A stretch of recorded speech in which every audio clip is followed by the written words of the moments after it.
ఈరోజే శుక్రవారం. మహాలక్ష్మీదేవికి ఎంతో ప్రీతికరమైన రోజు.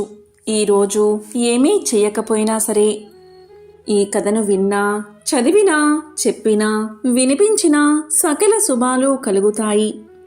జన్మల దోషాలు తొలగి కోటి జన్మల పుణ్యం వస్తుంది. మరి ఆ కథ ఏంటో ఇప్పుడు ఈ వీడియోలో తెలుసుకుందాం. మన హిందూ సాంప్రదాయంలో లక్ష్మీదేవి సిరి సంపదల దేవత.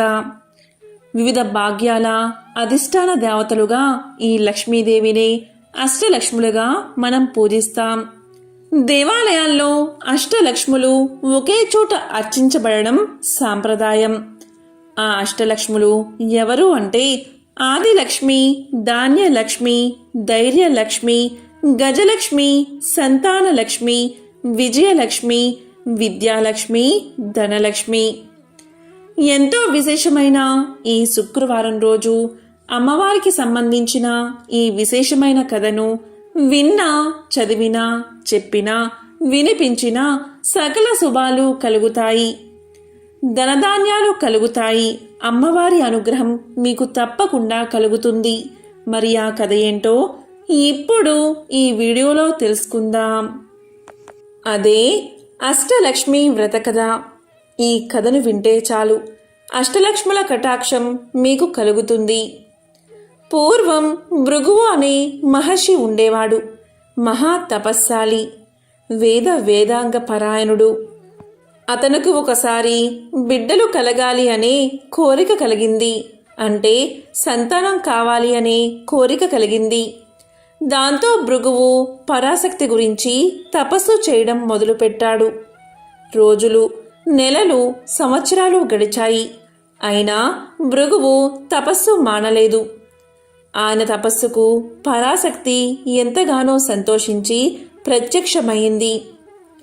పరాశక్తి భృగు మహర్షితో, ఓ మహర్షి, నీకేం కావాలో కోరుకో, నీ తపస్సుకు నేను ఎంతగానో సంతోషించాను అని అన్నది. దానికి భృగు మహర్షి, అమ్మా, నాకు సంతానం కావాలి, కళారూపాలైన బిడ్డలు నాకు కావాలి అని అభ్యర్థించాడు. దాంతో తదాస్తు అంది అమ్మవారు. అమ్మవారి వరానికి ఫలితంగా అమృతకళ, మృతకళ అనే ఇద్దరు శిశువులు జన్మించారు. పెద్దదైన మృతకళకు జ్యేష్ఠ అని పేరు పెట్టాడు భృగువు. చిన్నదైన అమృతకళకు లక్ష్మి అనే పేరు పెట్టాడు. అన్నదమ్ముల ఆత్మీయతలు చిన్నతనాలలోనూ, అప్పాచెల్లెళ్ళ అనురాగాలు పెద్దతనంలోనూ అనే సామెత ఉండనే ఉంది కదా. అదేవిధంగా లక్ష్మీదేవి, జ్యేష్ఠాదేవులిద్దరూ ప్రతి క్షణం అనుక్షణం కలహించుకుని ఉండేవారు. ఈమె ఉంటే ఆమె ఉండేది కాదు, ఆమె వస్తుంది అంటే ఈమె ఉండేది కాదు. ఈ విధంగా ఒకరికొకరికి అస్సలు పడేది కాదు. ఇలా ఉండగా లక్ష్మీదేవి శ్రీ మహావిష్ణువును ప్రేమించింది. ఇది తెలిసిన జ్యేష్ఠాదేవి తాను కూడా విష్ణువునే పెళ్లాడతాను అంది. కానీ విష్ణువు మాత్రం లక్ష్మిని మాత్రమే మనువాడతాను అన్నాడు. అది తెలిసిన జ్యేష్ఠాదేవి చెల్లులైన లక్ష్మీదేవిని సముద్రంలో బ్రతకమని శపించింది. దీంతో అమృత కళ అయిన లక్ష్మీదేవి సముద్రగతం కావడంతో జ్యేష్ఠాదేవి ఈ భూమిని అంతా ఆక్రమించుకుంది. ఎప్పుడైతే లక్ష్మీదేవి భూమి మీద లేదో అప్పట్నుంచే జీవకళ నశించిపోయింది. జ్యేష్ఠాదేవి వల్ల భూమి అంతా చావు అంటే మృతకళ వ్యాపించింది. సృష్టి స్తంభించసాగింది. ప్రకృతి అంతా గందరగోళంగా తయారైంది. అప్పుడు బ్రహ్మాది దేవతలందరూ కలిసి వైకుంఠానికి చేరుకున్నారు. విష్ణువును ప్రార్థించారు. లోకంలో అనేకానేక బీభత్సాలు జరుగుతున్నాయి, నీవే దీనికి మార్గం తెలియచేయాలి అని విష్ణువును ప్రార్థించారు బ్రహ్మాది దేవతలు. అప్పుడు విష్ణుమూర్తి, ఓ బ్రహ్మాది దేవతలారా, ఈ విషయంలో నేనేమీ చెయ్యలేను. మీరు వెంటనే భృగు మహర్షిని ఆశ్రయించండి. అతనే తగిన పరిష్కారాన్ని మీకు తెలియజేస్తాడు అని తెలియజేశాడు విష్ణుమూర్తి. దాంతో బ్రహ్మాది దేవతలంతా భృగు మహర్షిని ఆశ్రయించారు. తమను ఈ ప్రకృతి వైపరీత్యాల నుంచి కాపాడమని వేడుకున్నారు.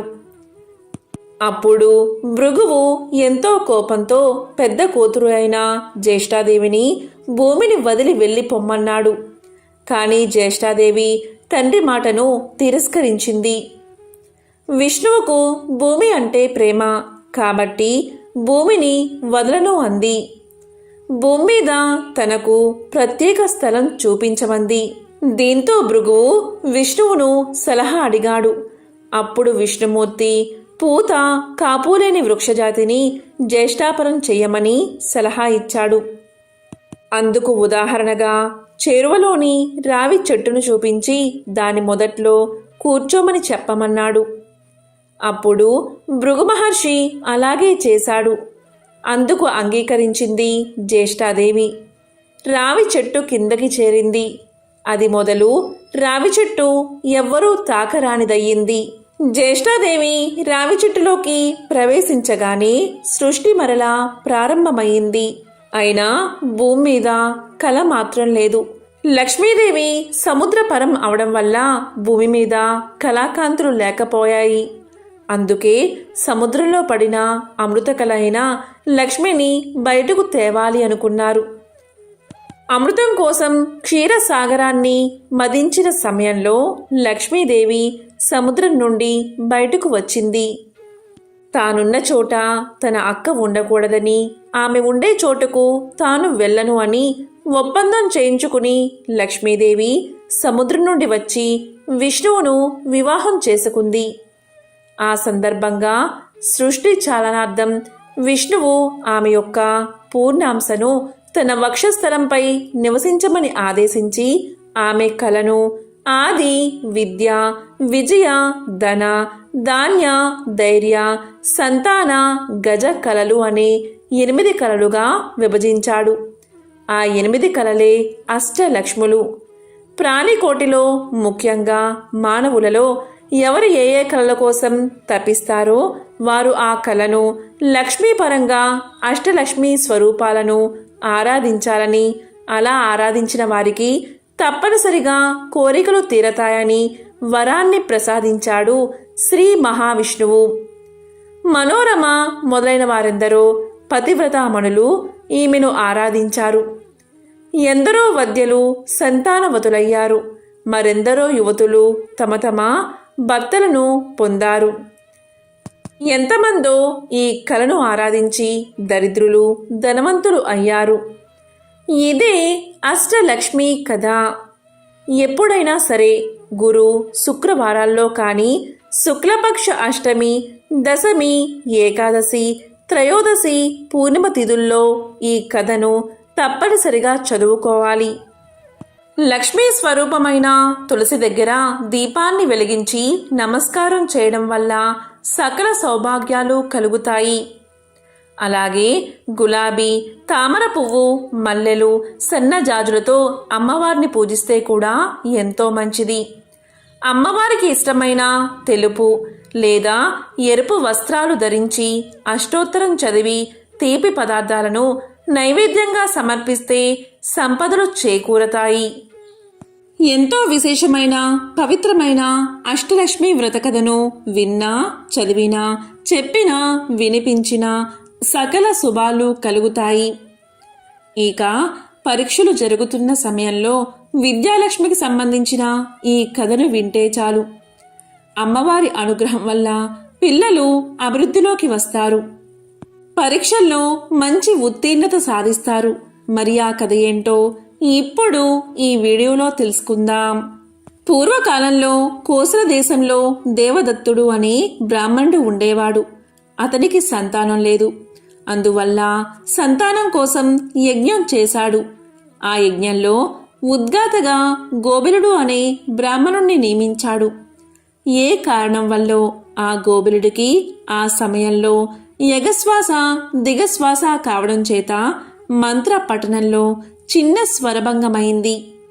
అందుకు దేవదత్తుడు కోపగించి, ఓరి గోబిలా, సంతానార్థమై శవనం చేస్తూ ఉండగా స్వరభంగం చేశావేమిటి అని కసురుకున్నాడు. అందుకు అలిగిన గోబిలుడు, ఇంత కోపిష్టివాడికి యజ్ఞం ఎందుకు? స్వరభంగమైతే ప్రాయశ్చిత్తం చేసుకోవచ్చు, అంతేకాని యజ్ఞ దీక్షలో ఉండి ఉద్గాతపై కోపగించడం మహాపాపం. నీకీ జన్మలో కొడుకు పుట్టినా పుట్టుగాక, వాడు విద్యారహితుడై మూర్ఖుడవుగాక అని శపించాడు. దీనితో దేవదత్తుడు భయపడిపోయాడు. గోబిలుడు అతన్ని శపించాడు కాని శాపం తిప్పే శక్తి తనకు లేదు అన్నాడు. యజ్ఞం ముగిసిపోయింది. యజ్ఞఫలంగా దేవదత్తుడికి కొడుకు పుట్టాడు. వాడికి ఉతత్యుడు అనే పేరు పెట్టుకున్నాడు దేవదత్తుడు. కానీ శాపం కారణంగా అతడు వట్టి మూర్ఖుడు, మూగవాడు అయిపోయాడు. మాట్లాడలేడు, చదువు అబ్బలేదు, ఏదీ అర్థం చేసుకోలేడు. విద్యలేని వారిని ఎవ్వరూ గౌరవించరు కదా, అందులోనూ బ్రాహ్మణులు అసలే గౌరవించరు. దేవదత్తుడు ఎంతగా ప్రయత్నించినా కొడుకును తీర్చిదిద్దుకోలేకపోవడం వల్ల విసుగు పుట్టి దేవదత్తుడు ఒక్కగానొక్క కొడుకుని ఇంటి నుండి తరిమేశాడు. అమాయకుడైన ఉతద్యుడు గంగా తీరం చేరి అక్కడ అడవిలో ఒక గుడిసె వేసుకుని ఏకాకిగా బతుకుతున్నాడు. చదువు రానందుకు, పుట్టకముందే శాపం పట్టినందుకు, అయినవారు తరిమేసినందుకు ఎంతగానో ఏడుస్తూ ఉన్నాడు. ఒకరోజు ఒక ఋషి ఆ గుడిసె వద్ద నుండి పోతూ లోనుండి వస్తున్న ఉతద్యుని రోదన ధ్వనికి ఆశ్చర్యపడి లోపలికి వెళ్ళి అతన్ని పలకరించాడు. అప్పుడు ఉతత్యుడు తన కష్టాన్ని తెలుపుకున్నాడు ఋషికి. ఆ మాత్రానికి 2 గంటల కాలం పట్టింది.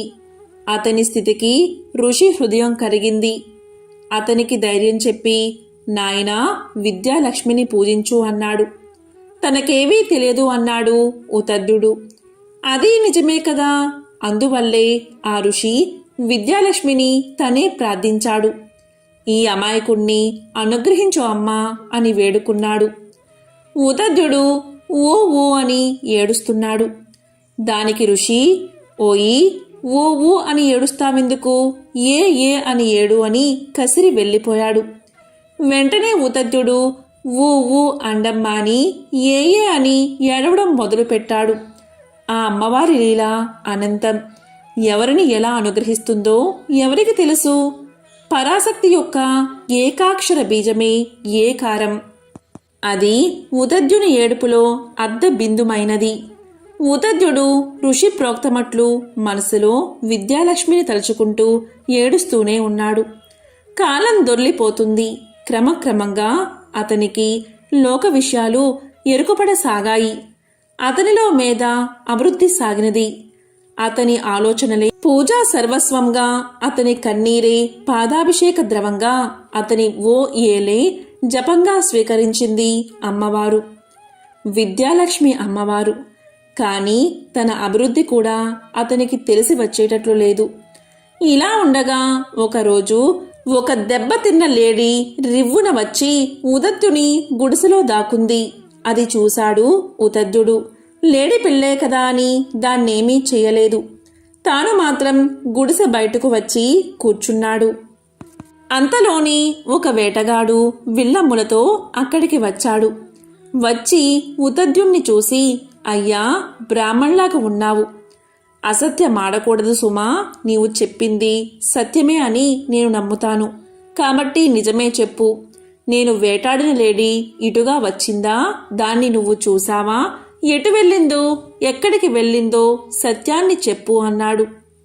వేట లేకపోతే నా సంసారం ఆకలితో చనిపోతుంది అన్నాడు వేటగాడు. ఉతద్యుడు ధర్మ సంకటంలో పడ్డాడు. అబద్ధమాడకూడదు. నిజం చెప్తే లేడీ చనిపోతుంది, చెప్పకపోతే బోయువాని సంసారం పోతుంది అని బాధపడుతూ, ఇలాంటి సమస్య పరిష్కరించడానికి నాకు చదువు లేదు కదా అని లోపలే బాధపడుతూ ఉంటే శ్రీ విద్యాలక్ష్మి దయవల్ల టక్కున అతనికి ఒక శ్లోకం వచ్చింది. అప్పుడు అతను ఇలా అన్నాడు, యా పశ్యతి నా సా బ్రూతే, యా బ్రూతే సా నా పశ్యతి, ఆహో వ్యాధః స్వకారార్థీన్ కిం పృచ్చసి పునః పునః. ఓ బోయవాడా, దేనినైనా చూడగలిగిన వాడికి అంటే కన్నులకు మాట్లాడే శక్తి లేదు, మాట్లాడేదానికి అంటే నోటికి చూసే శక్తి లేదు. ఓ బోయవాడా, నేనేదో నా ధ్యానంలో ఉండగా నువ్వెందుకు నన్ను లేడు కోసం పదే పదే అడుగుతావు అని ఈ శ్లోకం అర్థం. తక్షణమే అదృశ్య దేవతలు సత్యం సత్యం అన్నారు. అతనికి సత్యవ్రతుడు అనే బిరుదు ఇచ్చారు. బోయవాడు అతనికి నమస్కారం చేసి వెళ్ళిపోయి అతని గురించి పట్టణంలో చెప్పసాగాడు. మరికొంత కాలానికి ఆ సత్యవ్రతుడే శ్రీ విద్యాలక్ష్మి కృపా కటాక్షాలచే మహాకవి అయ్యాడు.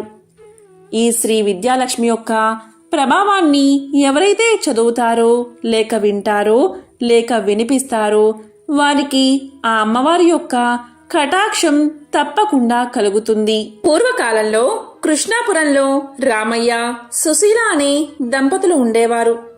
రామయ్యది వ్యవసాయ కుటుంబం. 2 కొడుకులు, 2 కుమార్తెలు.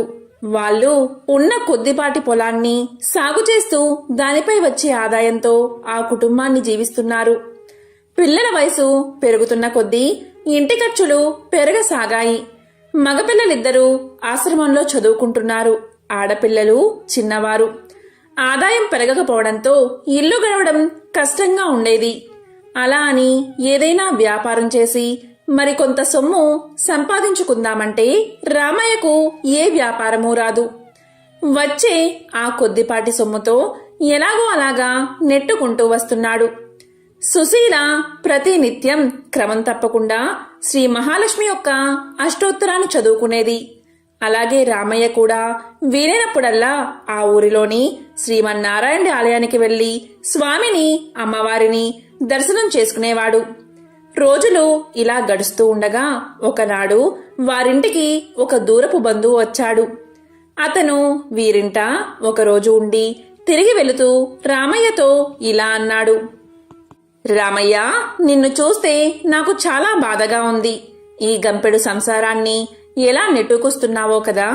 ఇక నీ పిల్లలు పెద్దవారై వారికి యుక్త వయసు వచ్చాక వారి వివాహాలు ఎలా చేయగలుగుతావు నీవు?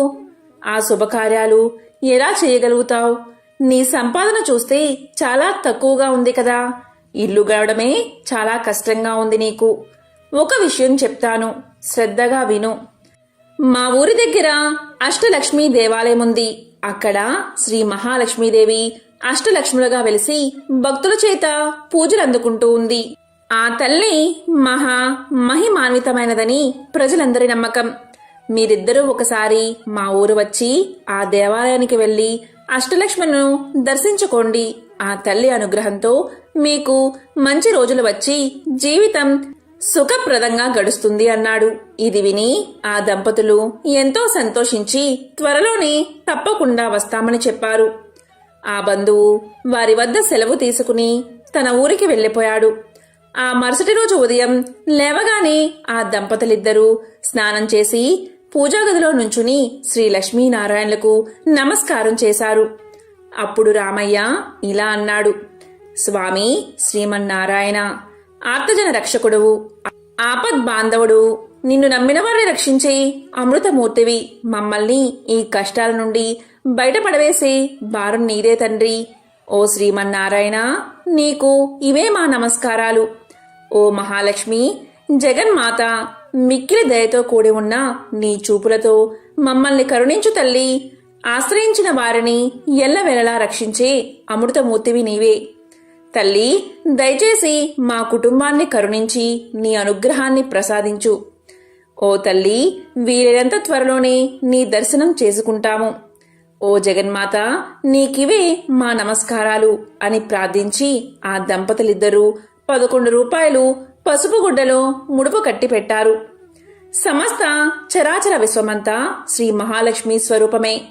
కైలాసంలో రుద్రుని వద్ద పార్వతిగాను, స్వర్గంలో ఇంద్రుని వద్ద సచీదేవిగాను, సత్యలోకంలో బ్రహ్మదేవుని వద్ద సరస్వతిగాను, నాగలోకంలో నాగలక్ష్మిగాను, రాజుల వద్ద రాజ్యలక్ష్మిగాను, ధనికుడి ఇంట ధనలక్ష్మిగాను, గృహాలలో గృహలక్ష్మిగాను, చదువుకునే వారికి విద్యాలక్ష్మిగాను, సంతానం కోరుకునే వారికి సంతానలక్ష్మిగాను ఆ అమ్మ అనుగ్రహిస్తుంది. ఉన్నతి, విద్య, తేజస్సు, శక్తి అన్నీ కూడా ఆ మహాలక్ష్మి యొక్క అనుగ్రహంతోనే వస్తాయి. ఆ జగన్మాత ఎంతో దయా సముద్రురాలు. ఆమెను నమ్మి కొలిచేవారిని సర్వ ఐశ్వర్యాలతో, సర్వశుభాలతో అనుగ్రహిస్తుంది. మంచి ఆరోగ్యంతో ఉండడం కూడా ఐశ్వర్యమే. చక్కటి ఆరోగ్యాన్ని కూడా అనుగ్రహించేది ఆ శ్రీ మహాలక్ష్మియే. కొంతకాలానికి రామయ్య, సుశీల దంపతులు ముడుపు తీసుకుని అష్టలక్ష్మి దేవాలయం దర్శించుకోవడానికి బంధువుల ఊరికి బయలుదేరి వెళ్లారు. ఊరు చేరేసరికి సాయంకాలమయ్యింది. రాత్రి బంధువుల ఇంట నిద్రించి ఉదయాన్నే నిత్య కృత్యాలు తీర్చుకుని అష్టలక్ష్మి దేవాలయానికి చేరుకున్నారు. సాక్షాత్తు శ్రీ మహాలక్ష్మికి నిలయమై ఉన్నందువల్ల ఆ ఆలయం ఎంతో సుందరంగా ఉంది. అద్భుతమైన ఆ దేవాలయ సౌందర్యం చూసి ఆ దంపతులిద్దరూ ఎంతో ఆనందపడ్డారు. సాక్షాత్తు లక్ష్మీదేవి అష్టలక్ష్మణ రూపంలో కొలువుతీరి ఉన్న ఆ దేవాలయం ఎంతో దివ్యమైన శోభను సంతరించుకోవడంలో ఆశ్చర్యమేముంది? శ్రీ లక్ష్మీనారాయణను ప్రార్థిస్తూ ఆ దంపతులు ఆలయంలోకి ప్రవేశించారు. ఆ రోజు ఆ జగన్మాత జన్మ నక్షత్రం కూడా కావడం చేత ఆలయమంతా ఎంతో దివ్యంగా అలంకరించబడి ఉంది. ఆలయ స్తంభాలకు అద్భుతమైన పుష్పాలు చక్కగా అలంకరించబడి ఉన్నాయి. మామిడి ఆకుల తోరణాలు ఎంతో చక్కని శోభను తీసుకువచ్చాయి. ఎటు చూసినా రంగురంగుల పుష్పాలతో ఆహ్లాదకరంగా కనిపిస్తూ ఉంది ఆ దేవాలయం. అందమైన పుష్పాలన్నీ శ్రీ మహాలక్ష్మి స్వరూపాలే. అందుకే పువ్వులను ఎప్పుడూ కూడా కాలితో తన్నరాదు, చేతితో నలపరాదు, పరిశుభ్రంగా లేని ప్రదేశాలలో వేయకూడదు. పుష్పం సాక్షాత్తు శ్రీ మహాలక్ష్మి స్వరూపం. అందుకే శ్రీమన్నారాయణుడికి పుష్పాలంకరణ అంటే చాలా ఇష్టం. ఎవరైతే తన్ను దివ్య పుష్పాలతో అలంకరిస్తారో వారి ఎడల ఆ స్వామి ఎంతో ప్రసన్నుడవుతాడు.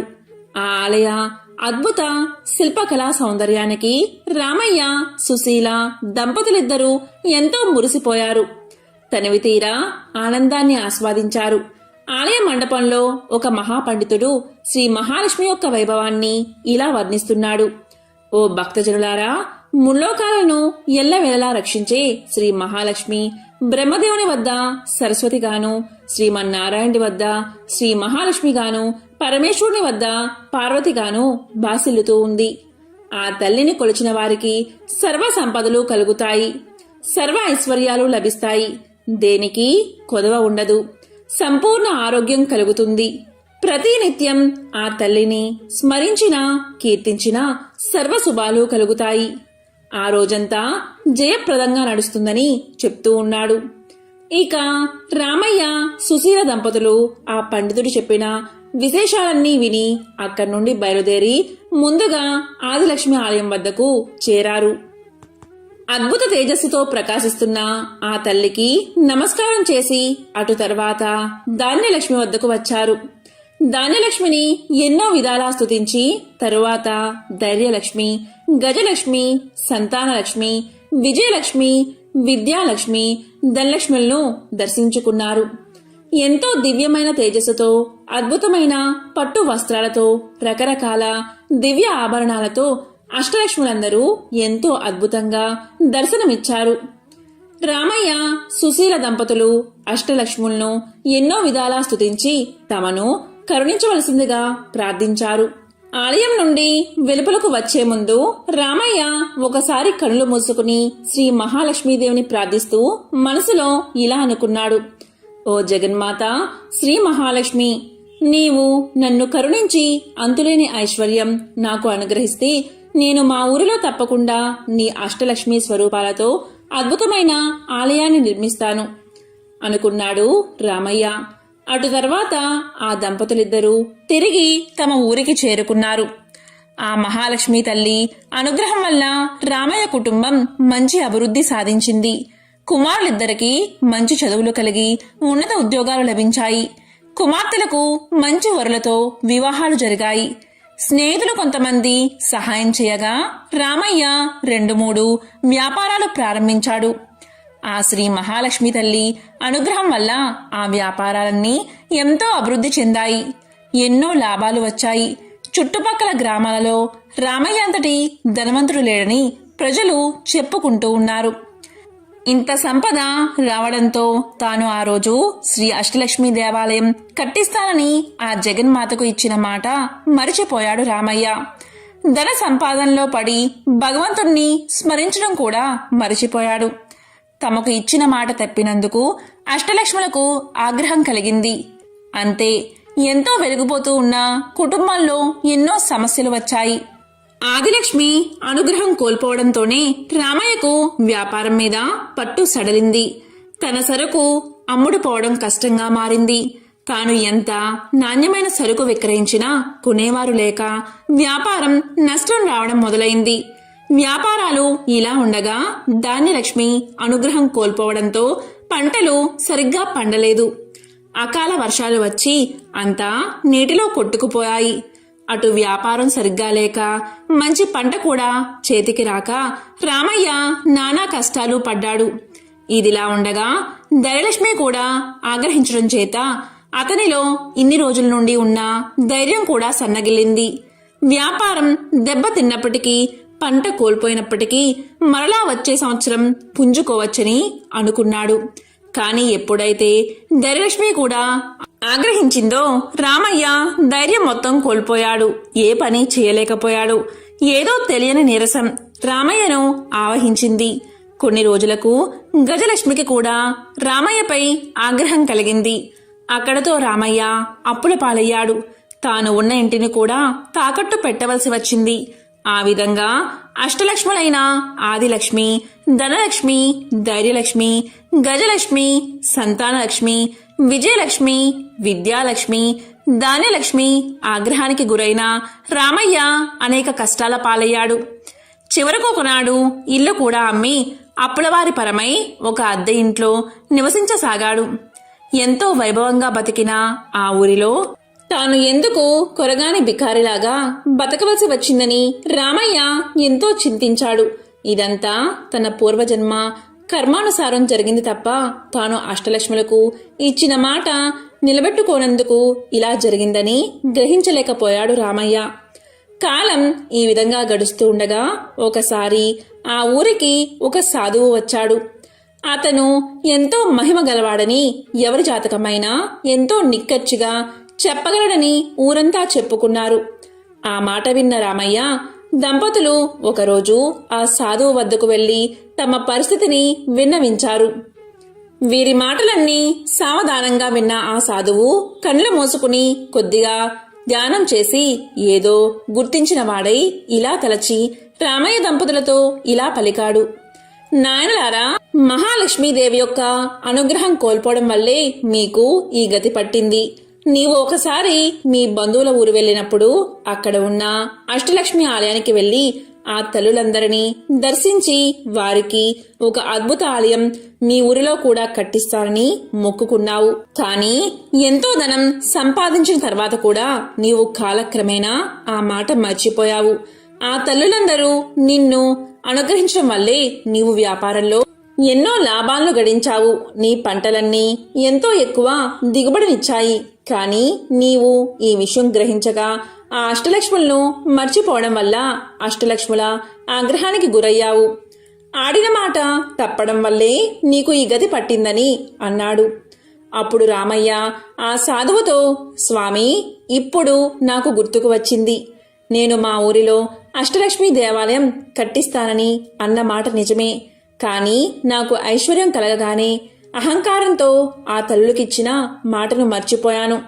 ఇప్పుడు ఉన్న పరిస్థితుల్లో నేను ఎలా తీర్చగలను? ఈ పరిస్థితి నుండి బయటపడితే ఈసారి తప్పకుండా నెరవేరుస్తాను.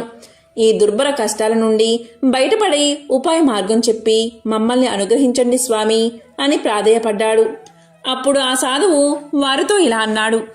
ఓ దంపతులారా, మీరు ఆ దేవాలయానికి వెళ్లి అక్కడే 11 రోజులు పడుకుని రోజూ ఉదయాన్నే ఆలయ ఆవరణమంతా మీ చేతులతో శుభ్రం చేసి సేవించండి. అప్పుడు మీకు ఆ తల్లుల అనుగ్రహం కలిగి తిరిగి మీ పూర్వ వైభవం కలుగుతుంది అని చెప్పాడు. ఆ మాటలు విన్న రామయ్య దంపతులు అలాగే చేస్తామని చెప్పి ఆ సాధువుకు నమస్కారం చేసి అతని వద్ద సెలవు తీసుకుని తమ ఇంటికి తాము వెళ్లిపోయారు. రామయ్య దంపతులిద్దరూ మరుసటి రోజే బయలుదేరి ఆ ఊరికి అక్కడ ఆలయం పక్కన ఉన్న సత్రంలో బస చేశారు. ఆ ధర్మ సత్రంలోనే 11 రోజులు ఉండి రోజూ ఉదయాన్నే లేచి త్వరగా కాలకృత్యాలు తీర్చుకుని ఆలయ ప్రాంగణమంతా చీపురు తీసుకుని శుభ్రంగా తుడిచేవారు. అటు తర్వాత సుశీల మంచి ముగ్గులు పెట్టేది. ఆలయ ప్రాంగణంలో ఈ విధంగా ఆ అష్టలక్ష్ములను 11 రోజులు సేవించిన తర్వాత తిరిగి అమ్మవారి అనుగ్రహాన్ని పొందారు. అటు తర్వాత తమ ఊరికి వచ్చేశారు. ఆ మరుసటి రోజు ఎప్పుడో దేశాంతరాలు వెళ్లిన ఒక పాత స్నేహితుడు కలిసి రామయ్య పరిస్థితి తెలుసుకుని ఎంతో బాధపడి ఏదో ఒక వ్యాపారం ప్రారంభించాల్సిందిగా కొంత ధనం రామయ్యకు ఇచ్చాడు. ఇది ఆ మహాలక్ష్మి యొక్క అనుగ్రహం తప్ప మరొకటి కాదని ఆ దంపతులు అనుకున్నారు. ఆ జగన్మాత అనుగ్రహంతో కొద్ది రోజుల్లోనే వ్యాపారం ఎంతో అభివృద్ధి చెందింది. మరొక వ్యాపారం ప్రారంభించి దానిలోనూ ఎన్నో లాభాలు గడించారు. వచ్చిన సొమ్ముతో తిరిగి ఇల్లు కట్టుకున్నారు. 2 ఎకరాల పంట భూమి కూడా కొనుక్కున్నారు. ఆ అష్టలక్ష్ముల అనుగ్రహంతో ఆ సంవత్సరం పంటలు కూడా బాగా పండాయి. ఎంతో ఆదాయం లభించింది. 2 సంవత్సరాలలో పోగొట్టుకున్న దానికంటే ఎక్కువే సంపాదించారు. ఇక ఏమాత్రం ఆలస్యం చేయకూడదని తెలిసి పండితుల్ని పిలిచి అష్టలక్ష్ముల ఆలయ శంకుస్థాపన శుభముహూర్తాన్ని నిశ్చయించారు. శ్రీ మహాలక్ష్మీదేవి అనుగ్రహంతో ఆ ఆలయం కొద్ది కాలంలోనే ఎంతో అద్భుతంగా నిర్మితమైంది. చుట్టుపక్కల ఉన్న ఊళ్ళల్లో ఎంతో దివ్యమైన ఆలయం ఎక్కడా లేదనే పేరు వచ్చింది. రోజూ ఎంతో మంది భక్తులు వచ్చి అష్టలక్ష్ములను దర్శించి ఆనందపడి వెళ్లేవారు. ఇక రామయ్య దంపతులు బతికి ఉన్నంతకాలం సుఖంగా జీవించి చివరకు మోక్షాన్ని పొందారు. శ్రీ మహాలక్ష్మీదేవిని నమ్మి కొలిచేవారికి ఎటువంటి కష్టాలు దరిచేరవు, సర్వ సౌభాగ్యాలు కలుగుతాయి. కాబట్టి శ్రీ మహాలక్ష్మి మహత్యంలోని ఈ కథను ఎవరైతే వింటారో వారికి ఆ లక్ష్మీదేవి యొక్క అనుగ్రహం తప్పకుండా కలుగుతుంది. చేసే ప్రతి పనిలో విజయం కలుగుతుంది. ఆర్థిక ఇబ్బందులు తొలగి అష్ట ఐశ్వర్యాలు కలుగుతాయి. ఓం శ్రీ మహాలక్ష్మియే నమః.